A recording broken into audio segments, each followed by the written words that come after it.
나에게 가장 가치 있는 집을 찾아가는 여정을 함께합니다. 오늘은 주요 관심단지의 입지에 대한 이야기를 해보는 영상입니다. 다른 영상도 골라보셔서 내 집만의 계획을 세우는데 도움이 되시면 좋겠습니다. 사업 주체와는 전혀 이해관계가 없습니다. 오해 없으시기 바라겠습니다.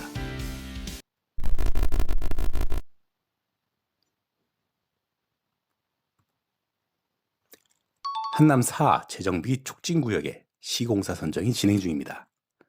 업계 1, 2위에 삼성물산과 현대건설이 치열하게 경쟁을 하고 있는데요. 근래에 보기 드문 파격적인 조건을 제안하면서 조합원들을 마음잡기에 나서고 있는 모습입니다. 세대당 5평이 넘는 초대형 커뮤니티 시설로 관심을 끄는가 하면 해외 유명 예술가와 협업한 조경 작품을 설치하겠다는 제안으로 눈길을 잡고 조합이 제시한 기준 공사비보다도 5% 이상 낮게 제시하자 강남의 유명 병원과 대치동 학원을 단지 내 상가에 유치하겠다는 공약도 내세우고 조합원당 1억 9천의 이익을 보장하겠다고 하자 보장 금액을 2억 5천으로 더 보장하겠다고 맞서는 등 수주 경쟁이 점점 더 치열하게 흘러가는 것 같습니다. 경쟁이 과열 양상이 심화되면서 네거티브 홍보 등 혼탁한 양상으로까지 비화되는 거 아닌가 하는 우려를 낳고 있기도 합니다. 이에 조합에서는 과열을 의식해서 홍보안 운영의 단축을 결정하기도 했습니다. 한남 4구역은 어떤 곳이길래 이런지 살펴보겠습니다. 한남 4구역은 4개의 한남 재정비 촉진지구 중의 하나로 이태원역과 강변북로를 통한 편리한 접근성과 무엇보다도 한강에 인접한 입지, 부지의 레벨차를 활용한 한강 조망 설계가 유리한 입지적 메리트를 가지고 있고 규모 면에서도 1조 5천억 정도의 도급 공사비가 걸려있는 건설사 입장에서는 매력적인 사업장임에 틀림이 없고 기존 2구역과 3구역이 시공사 선정이 완료된 터이고 5구역은 DL-ENC로 선정될 확률이 높다는 분위기를 감안하면 한남 재정비 구역에서는 거의 물러설 수 없는 기회인 것입니다. 물론 입지도 훌륭하고 수익성이나 상징성도 큰 것은 사실입니다. 그럼에도 불구하고 삼성물산의 이런 공격적인 수주 행보는 예상을 뛰어넘는 수준으로 보입니다.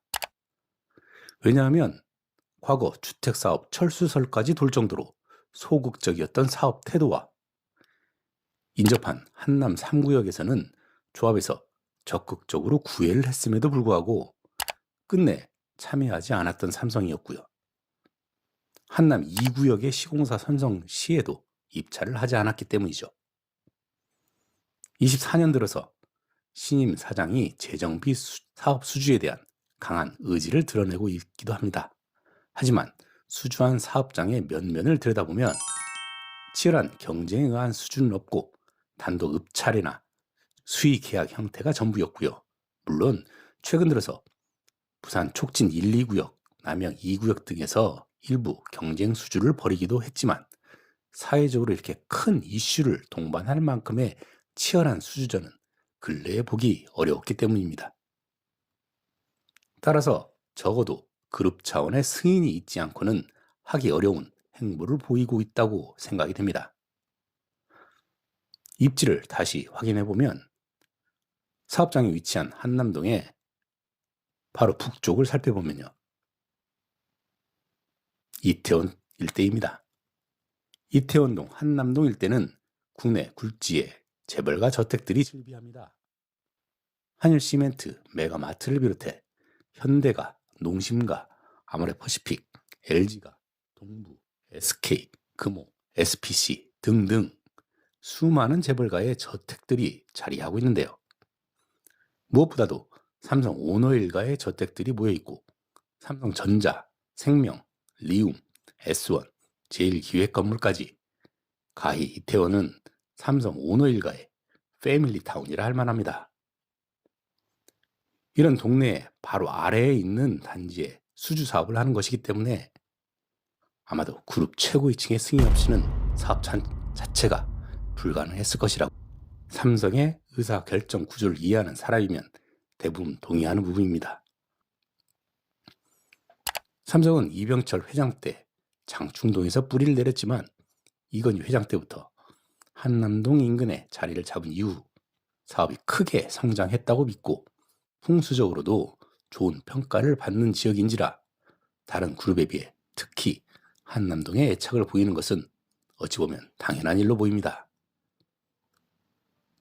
그러면 한남 2, 3구역 수주 때는 왜 그렇게 소극적이었냐는 의문이 들 수 있습니다. 그때는 그룹 오너가 구속 수감 상태에 있기 때문에 그런 사업 참여에 대한 승인 자체를 받을 수 없었을 거라는 추정이 가능하고요. 2022년 특별 사면 이후 경영에 복귀한 것은 불과 2년여 전 일입니다. 그리고 2023년부터 일부 정비 사업에 참여하는 모습을 보이고 있습니다. 그런데 최근 심각하게 불거지고 있는 그룹의 위기, 이런 그룹의 위기를 돌파하기 위해 인적 쇄신이라든지 조직을 개편하는 등 내부적으로 온갖 노력을 다하고 있는 모습입니다. 여기에 추가해서 풍수의 상징적인 자리 중에 하나인 한남구역을 삼성의 이름으로 차지하는 것도 그룹의 위기를 타개하려는 방법 중에 하나로 그룹 차원에서 주주 사업을 적극 추진하려는 거 아닐까 하는 추정을 해봅니다.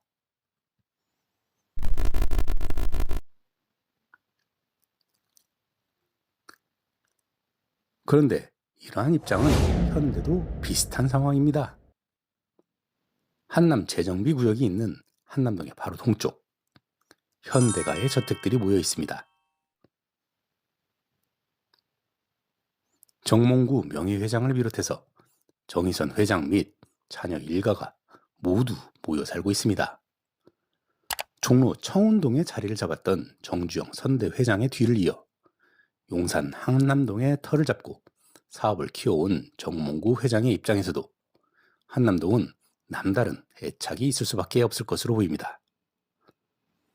한남 4구역 재정비구역 수주가 단순 삼성물산과 현대건설의 경쟁을 넘어 장충동에서 한남동으로 이전한 삼성가와 청운동에서 또 한남동으로 이전한 현대가의 대결, 즉 삼성과 현대 그룹 간의 대결로 치닫을 수 있는 가능성이 여기에 있어 보입니다.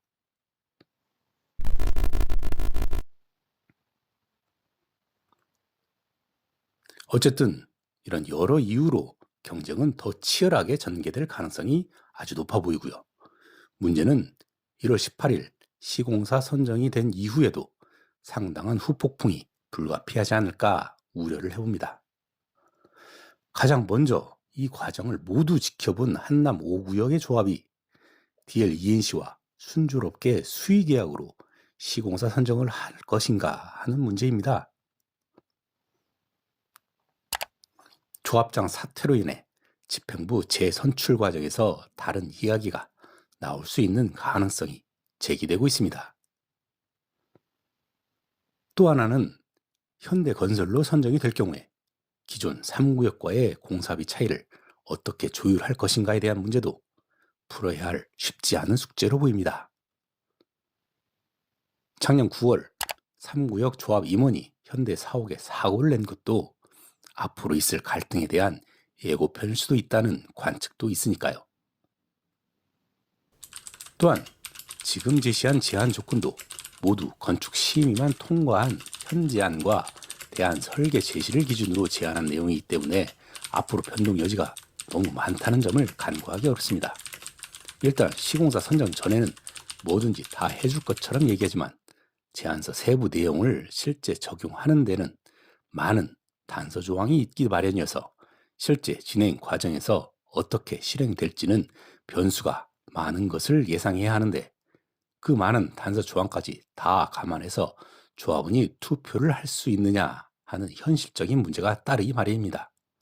그리고 일단 시공사가 선정되면 이후에는 또 다른 국면이 펼쳐지는 경우가 허다하다는 점도 원활한 사업 진행에 장애 요소라 할 수 있을 것입니다. 서울 시내에 주택 공급을 하는 몇 안 되는 방법이 재정비 사업이니만큼 원만히 잘 진행이 되어 주택 공급이 원활히 이루어지기를 바라봅니다. 오늘 준비한 영상은 여기까지고요. 구독자분들을 위해 항상 고민하고 더 나은 영상으로 또 찾아뵙겠습니다. 감사합니다.